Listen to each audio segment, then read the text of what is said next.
As senhoras dos pássaros da noite, quando se pronuncia o nome de Yami Ozorongá, quem estiver sentado deve se levantar, quem estiver de pé fará uma reverência, pois se trata de temível orixá, a quem se deve apreço e acatamento.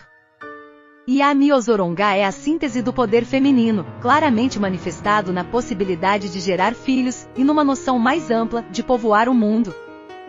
Quando os Yorubas dizem nossas mães queridas para se referirem às Yami, tentam, na verdade, apaziguar os poderes terríveis dessa entidade.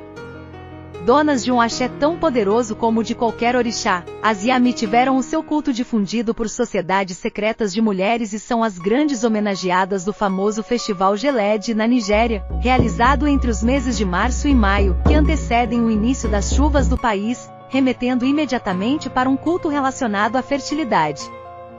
As Yami tornaram-se conhecidas como as Senhoras dos Pássaros e a sua fama de grandes feiticeiras associou-as à escuridão da noite, por isso também são chamadas Eleyé, e as corujas são os seus principais símbolos.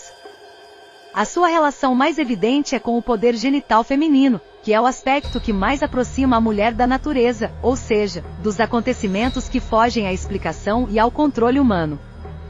Toda mulher é poderosa porque guarda um pouco da essência das Yami, a capacidade de gerar filhos, expressa nos órgãos genitais femininos, assustou sempre os homens. As mães são compreendidas como a origem da humanidade e o seu grande poder reside na decisão que tomar sobre a vida de seus filhos. É a mãe que decide se o filho deve ou não nascer e quando ele nascer, ainda decide se ele deve viver. Yami é a sacralização da figura materna, por isso seu culto é envolvido por tantos tabus. O seu grande poder deve-se ao fato de guardar o segredo da criação. Tudo que é redondo remete ao ventre e, por consequência, às Yami. O poder das grandes mães é expresso entre os orixás por Oxum, Iemanjá e Nanamburucu, mas o poder de Yami é manifesto em toda a mulher, que não por acaso, em quase todas as culturas, é considerada tabu. As denominações de Yami expressam as suas características terríveis e mais perigosas e por essa razão os seus nomes nunca devem ser pronunciados. Mas quando se disser um dos seus nomes, todos devem fazer reverencias especiais para aplacar a ira das grandes mães e principalmente para afugentar a morte. As feiticeiras mais temidas entre os Yorubas e no candomblé são as Agé e para se referir a elas sem correr nenhum risco, diga apenas Eleyé, dona do pássaro. As Yami são as senhoras da vida, mas o corolário fundamental da vida é a morte. Quando devidamente cultuadas, manifestam-se apenas no seu aspecto benfazejo, são o grande ventre que povoa o mundo.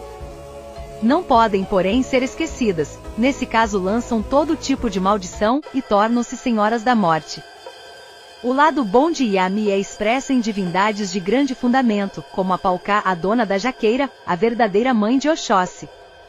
As Yami, juntamente com Exu e os ancestrais, são evocadas nos ritos de Padé, um complexo ritual que, entre outras coisas, ratifica a grande realidade do poder feminino na hierarquia do candomblé, denotando que as grandes mães é que detêm os segredos do culto, pois um dia, quando deixarem a vida, integrarão o corpo das Yami, que são, na verdade, as mulheres ancestrais.